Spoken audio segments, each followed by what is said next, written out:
Sebentar lagi yang paling afdal berjumlah 313 yang disebut sebagai Rasul. Dari 313 ini maka disaring lagi menjadi 25 yang disebut sebagai Nabi dan Rasul. Dari 25 disaring lagi menjadi 5 yang disebut sebagai Ulul Azmi. Dari 5 ini yang paling afdal adalah Nabiuna Muhammad sallallahu alaihi wasallam. Betul. Al-Imam An-Nawawi mengatakan bahwasanya setiap tahun itu jumlah para wali sama seperti jumlahnya para nabi, yaitu 124.000. Bahkan kalau seandainya di tahun tersebut ada salah seorang meninggal, wali tadi meninggal, maka langsung akan digantikan, Allah akan pilih dari hambanya menggantikan wali yang meninggal tersebut. Bahkan ada satu riwayat yang artinya tidaklah berkumpul umat muslimin 40 orang kecuali di situ ada seorang wali. Ini maksudnya perkumpulan baik, bukan? Waktu di Gelora Bung Karno itu banyak walinya, bukan? Maksudnya majelis taklim, majelis zikir, majelis maulid, majelis yang khair. Lebih daripada 40 orang, insya Allah di situ ada wali min awliyaillah. Nah, dikatakan oleh Rasulullah SAW wasiat kepada Al-Imam Ali karamallahu wajhah, ya Aliyu inna awliya Allah lam yanalu sa'atan rahmatillah wa ridwanihi bi kasratil ibadah. Ya Ali, bahwasanya wali-walinya Allah Subhanahu wa taala lam yanalu sa'atan rahmatillah, tidak mendapatkan keluasan rahmatnya Allah Subhanahu wa taala dan keridhaan dari Allah Subhanahu wa taala bi kasratil ibadah, bukan karena ibadah. Jadi seseorang diangkat menjadi walinya Allah Subhanahu wa taala ini sebagian besar itu bukan karena ibadah. Bukan karena ibadah. Dari apa? Walakin naluha bisakhawatin nufus. Akan tetapi mereka mendapatkan kedudukan diangkat menjadi walinya Allah Subhanahu wa taala bisakhawatin nufus, bisakhawatin nafsi, dengan kedermawanan hati. Dengan kedermawanan hati. Sakha ini artinya orang dermawan, Pak. Artinya dermawan berarti bakhil. Nah, kedermawan hati ini keluasan hati, lapang dada, atau yang bisa dibilang juga orangnya tersebut tidak pelit. Ini termasuk daripada sifat-sifatnya para wali. Oke, dulu guru kita tuh Ustaz Zaki bin Abdullah Mawahila, dia bilang, kalau seandainya ada orang yang dianggap wali tapi pelit, jangan lo percaya. Tadi ada wali wali. Kemudian kita lihat pelit orangnya, orang itu pelit, maka jangan anggap orang itu wali. Tapi kalau sekedar kita husnuzon, nggak jadi soal. Makanya guru kita juga tuh almarhum Al-Habib Muhammad bin Ahmad Farah, beliau itu begitu detail. Kita pernah belajar tuh, kata beliau kalau seandainya dia tadi sudah beda, kagak sholat, kagak ini, maksudnya berbeda dengan syariat, jangan percaya mereka tadi wali. Kenapa? Karena wali itu tidak akan membelakangi daripada syariat. Itu tanda-tandanya daripada wali. Jadi seseorang akan diangkat oleh Allah Subhanahu wa taala menjadi walinya Allah Subhanahu wa taala ataupun kekasihnya Allah Subhanahu wa taala nomor satu disebabkan bisakhawatin nafsi, yaitu dengan lapang dada. Dengan lapang dada, jiwa yang hebat, dan juga bisakhawatin nufus tadi, dan juga dengan karam, tangannya tidak terbuka. Dan orang untuk menjadi sakha, ini nggak gampang, Pak, perlu latihan. Makanya orang untuk menjadi dermawan, tidak ada orang yang dilahirkan mempunyai sifat dermawan. Nggak ada. Manusia yang dilahirkan dengan sifat dermawan itu nggak ada. Kenapa? Karena semua bayi ketika dilahirkan, dia keluar dari perut ibunya tadi, semua bayi ketika dilahirkan bagaimana? Kepala. Apa makna para ulama? Ini ada ibrahnya, ada artinya. Seakan-akan ketika mereka melihat dunia, semuanya pengen mereka genggam. Itu manusia tuh. Makanya di dalam satu pepatah, laukana li ibni Adam, ya, laukana li ibni Adam wadiyani min zahabin. Kalau seandainya manusia itu punya 2 gunung dari emas, Pak. Punya 2 gunung dari emas. Apakah cukup? Tidak. Labtaghahu talisan, maka mereka wabtaghahu talisan, maka mereka akan mencari gunung emas yang ketiga. Jadi makanya Allah Subhanahu wa taala sudah firmankan di dalam Al-Qur'an, alhaqut takatsur. Manusia itu mereka tadi tidak akan cukup, akan berlomba-lomba terus mencari harta tadi.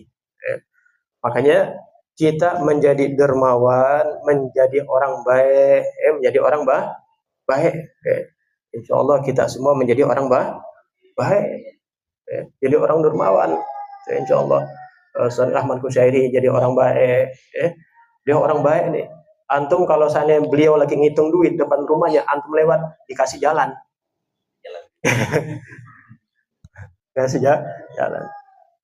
Sahawatin nafas, dengan sahawatin nafas, dermawan. Kemudian apa lagi? Wal istihanati bid dunya. Dan di antara sifat walinya Allah Subhanahu wa taala ataupun tanda-tanda walinya Allah Subhanahu wa taala istihana. Mereka tadi menghinakan yang namanya dunia. Menghinakan dunia itu begini, Pak. Kita ini punya harta, kira-kira kita yang memperbudak dunia, apa kita yang diperbudak oleh dunia? Ya, insya Allah bukan kita ya. Bagian orang kan begitu. Ada yang mereka bukan memperbudak dunia, tapi malah mereka yang diperbudak oleh dunia. Gambaran paling gampangnya begini. Orang yang diperbudak dunia itu adalah orang yang mencari kecilnya dunia. Dengan mencari tersebut mereka berani meninggalkan perintahnya Allah Subhanahu wa taala. Ini orang yang diperbudak oleh dunia. Contoh. Kan banyak tuh kita kadang-kadang ngelihat orang berangkat kerja, kadang-kadang dari sebelum subuh, Pak.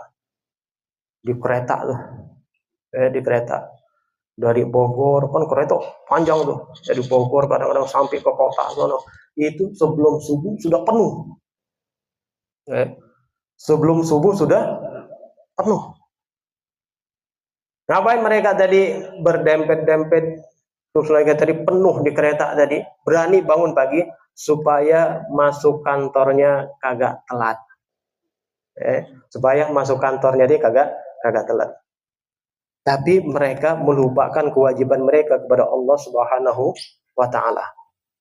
Mereka lupa kewajiban mereka kepada Allah Subhanahu wa taala.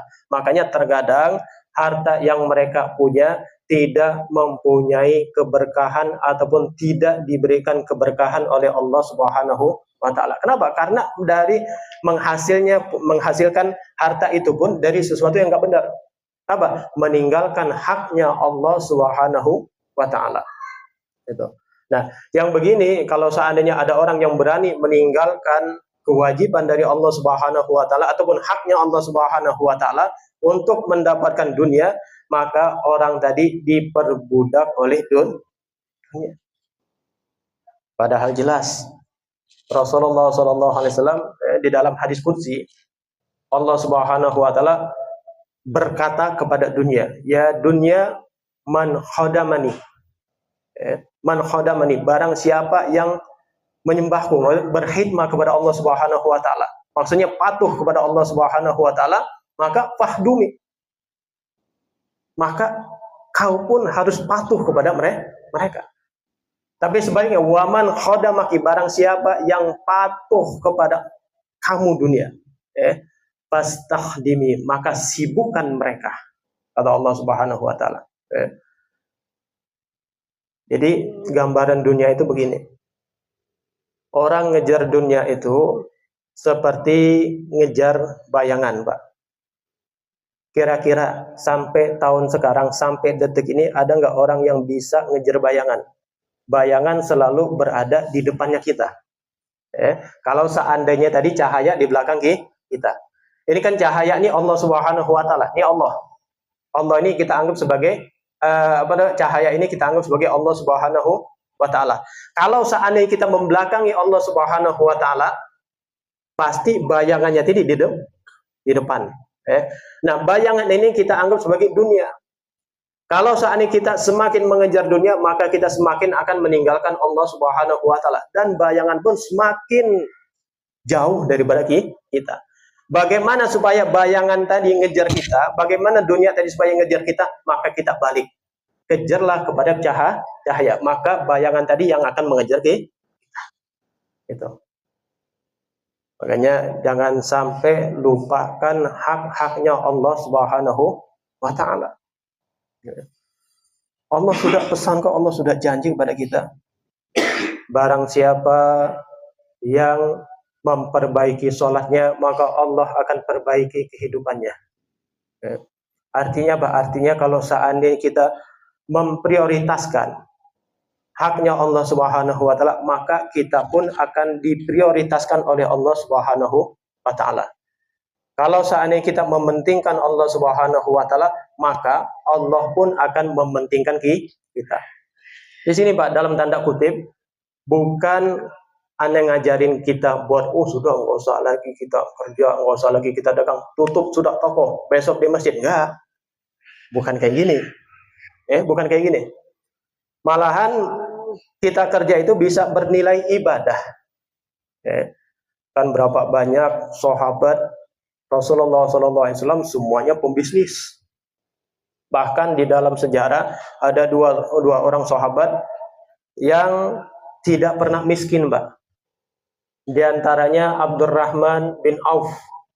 Abdurrahman bin Auf ini bahkan beliau pernah berdoa agar diberikan kerugian oleh Allah Subhanahu wa taala di dalam dagangannya. Saking nggak pernah ruginya, Pak, Abdurrahman bin Auf ini tadi. Kalau kita kan kebalik, kalau kita minta untung terus, tapi yang datang kebanyakan rugi. Kalau Abdurrahman bin Auf pengen, ya Allah, pengen ngalamin rugi, gimana sih rasanya rugi itu? Ini untung terus.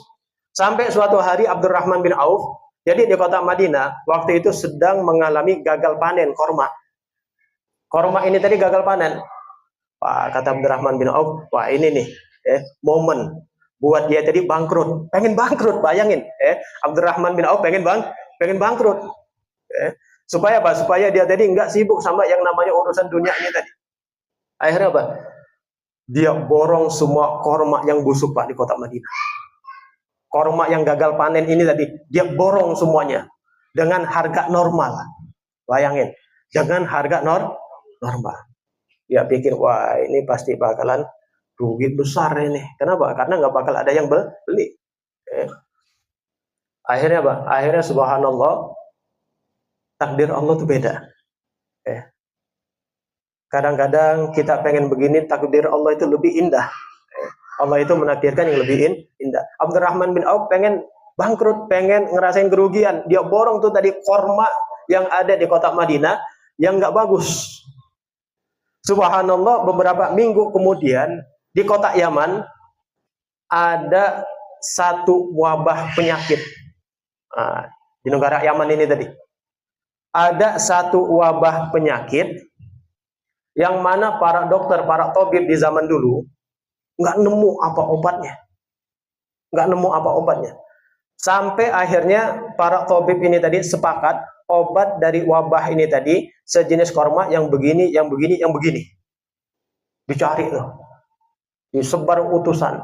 Ternyata korma yang dicari spesifikasinya itu sesuai dengan kormanya Abdurrahman bin Auf. Korma busuk tadi tuh. Korma yang gagal panen tadi. Yang akhirnya oleh Raja Yaman, oleh penguasa Yaman pada saat itu, diborong korma tadi dengan harga 2 kali lipat, Pak.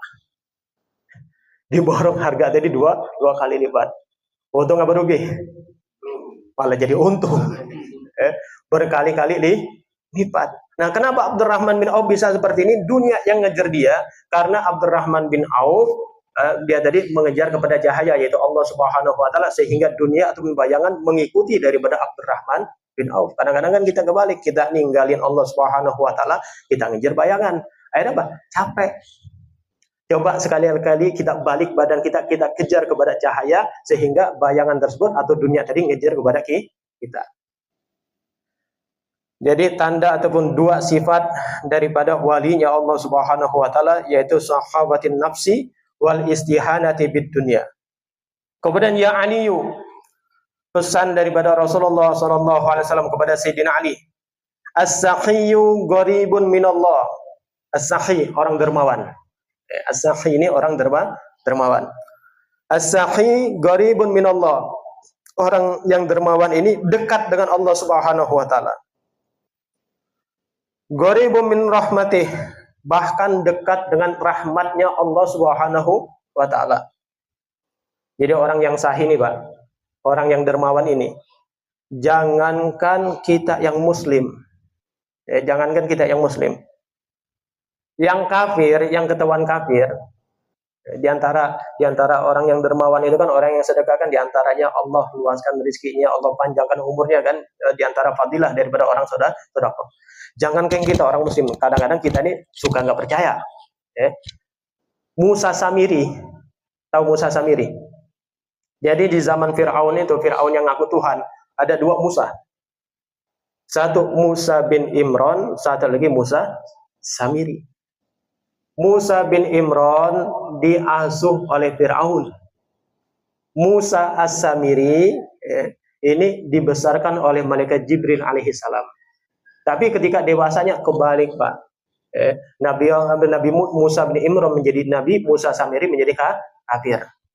Nah, Musa Samiri ini kan ketika Nabi Musa alaihissalam sudah mengajak Bani Israel untuk pindah dari Mesir, ketika Nabi Allah Musa alaihissalam ingin mendapatkan bermunajat kepada Allah Subhanahu wa taala di Bukit Tur, Tur Sina, Bukit Saina. Ini kan Musa Samiri ini kembali menyesatkan Bani Israel dengan apa? Dengan membuat patung anak sapi yang terbuat dari emas.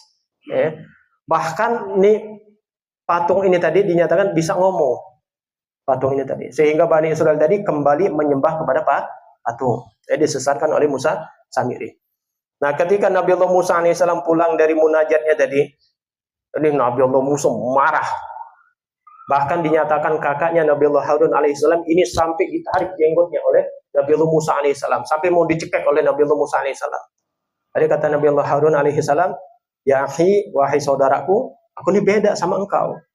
Kalau engkau ini kuat, kalau aku ini lemah, kata Nabi Harun. Itu Nabi Musa marah.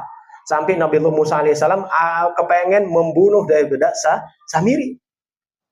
Ketika Nabi Allah Musa alaihissalam ingin membunuh Samiri, maka datang malaikat Jibril alaihissalam mengatakan kepada Nabi Allah Musa alaihissalam, ya Musa, la taqtul as-Samiri, innahu sakhiyan. Ya Musa, kata malaikat Jibril alaihissalam, jangan kau bunuh. Jangan kau bunuh daripada Samiri. Kenapa? Karena sesungguhnya Samiri ini orang yang dermawan. Orang yang dermawan. Bayangin itu, orang kafir, kafir yang menyesatkan Bani Israel, mau dibunuh oleh Nabi Musa AS, dihalangi oleh malaikat Jibril. Kenapa? Karena gara-gara dia tadi sahiyan. Karena dia tadi dermawan. Makanya orang sakhi itu, ya Aliyu sakhiyu gharibun minallah. Dia tadi gharib, dekat dengan Allah Subhanahu wa taala. Gharibun min rahmatih, maka dia juga dekat dengan rahmatnya Allah Subhanahu wa taala. Ba'idun min azabih, maka dia jauh dari azabnya Allah Subhanahu wa taala. Wal bakhil, adapun orang yang bakhil. Bakhil ini pelit, medit, koret, apa lagi? Namanya. Dulu tuh kalau di Palembang tuh disebutnya orang pelit apa? Jadam. Tahu jadam? Jadam. Kenapa disebut jadam? Pahit. Coba dah jalan sama orang pelit. Gak enak, pahit. Pahit. Kagak keluar, nunggu kita mati baru keluar tuh. Oke, istilah orang dulu tuh orang pelit disebut jadam. Pahit. Dikatakan oleh Rasulullah SAW, wal bakhil, adapun orang yang bakhil, ba'idun minallah, dia jauh dari Allah Subhanahu wa taala. Orang yang pelit, ya. Maksud di sini orang pelit yang memang ada hartanya, duitnya banyak, duitnya tadi banyak, hartanya melimpah, serba mewah, banyak, semuanya punya segalanya, tapi nggak mau bagi. Ya. Makanya kan setiap karunia dari Allah Subhanahu wa taala pasti akan dipertanyakan oleh Allah Subhanahu wa taala. Umur panjang pasti akan ditanya oleh Allah Subhanahu wa taala, umurmu kau habiskan untuk apa? Ilmumu kau pakai untuk apa? Cuma satu pertanyaan, Pak. Tapi beda dengan harta. Harta ini kan sebetulnya harta yang kita punya, semuanya itu hanyalah titipan dari Allah Subhanahu wa taala. Dan semuanya pun pasti akan kembali kepada Allah Subhanahu wa taala. Contohnya paling gampang dah. Nih harta nih kita kan cuman hak guna pinjam, HGB. Bukan hak guna pakai, bukan. Hak guna pinjam. Bukan hak guna milik, bukan SHM yang kita punya semua ini, bukan SHM, semuanya hak guna pakai. Suatu saat pasti akan kita lepaskan semuanya. Yang hanya akan kita bawa yaitu kain kafan. Jangankan harta, Pak. Tikar ketinggalan di kuburan masih diambil. Orang nganter nih jenazah. Biasanya kan pakai tikar tuh. Gelar tikar semua yang tadi. Baca Yasin, baca tahlil, baca talqin, pulang kelupaan nih tikar, masih balik orang ngambil lagi. Apalagi harta. Jadi semua ini kita hanya dipinjemin sama Allah Subhanahu wa taala. Nah, karena semua ini dipinjemin sama Allah Subhanahu wa taala, maka kita tidak boleh sombong. Namanya juga dipinjemin, nama juga dititipin, jangan sampai kita sombong. Contohnya begini, Pak. Biasa yang dititipin kan tukang parkir. Ya, tukang parkir tuh mobilnya macem-macem mereknya, motornya juga macem-macem mereknya. Tapi tukang parkir tuh nggak pernah sombong. Kenapa? Kenapa nggak sombong? Karena dia tahu itu bukan punya dia. Dan suatu saat akan diambil oleh orang yang punya. Dia sedih apa kagak? Nggak sedih. Kenapa? Karena bukan punya dia. Beda lagi urusan kalau seandainya orang dititipin, ketika diambil kembali kesel. Atau seandainya lagi dititipin betatang betenteng. Atau ketika dititipin balik lagi kepada pemilik, ini rusak barang tadi. Ngerti? Barang yang dititipin, seandainya ada orang nitip sama kita, nitip motor sama kita, nitip. Pas tuh orang tadi mau ngambil, bemper pecah, spion retak, jok robek semuanya. Kira-kira yang nitip marah apa enggak? Nah, begitu juga kita sama Allah Subhanahu wa taala. Allah kan nitip tuh sama kita. Nitip harta, nitip umur, nitip ilmu, nitip pangkat, nitip jabatan. Nggak kita jaga. Kira-kira Allah marah apa enggak? Marah. Maka Allah sudah pantas untuk marah kepada kita. Makanya hamba yang paling baik adalah mereka yang menjaga amanah dari Allah Subhanahu wa taala. Ba'id minallah, orang yang bakhil ataupun orang yang pelit, ba'id, dia tadi jauh dari Allah Subhanahu wa taala. Ba'idun min rahmati, bahkan dia tadi jauh dari rahmatnya Allah Subhanahu wa taala. Jangankan dari rahmatnya Allah Subhanahu wa taala, dari orang juga nggak suka sama orang pelit. Miskin pelit wajar. Mungkin dia tadi banyak kebutuhan. Ya kita masih mantesin dah. Kalau seandainya ada orang miskin, ketika kita namu ke rumah dia, yang keluar cuma air putih, kita masih mantesin, oh wajar orang miskin. Ini kadang-kadang kita ke rumah orang kaya, mobilnya berderet, motornya berderet, pintunya gede banget, masuk kagak apa-apa minum. Yang begini, jangankan Allah, kita aja nggak suka. Wal bakhil ba'idun min rahmati. Adapun orang yang bakhil maka jauh dari rahmatnya Allah Subhanahu wa taala. Apa yang dekat kepada orang yang bakhil? Yang dekat kepada orang yang bakhil adalah gharibun min azabih. Orang yang bakhil dekat dengan azabnya Allah Subhanahu wa taala. Na'udzubillah min dzalik. Kemudian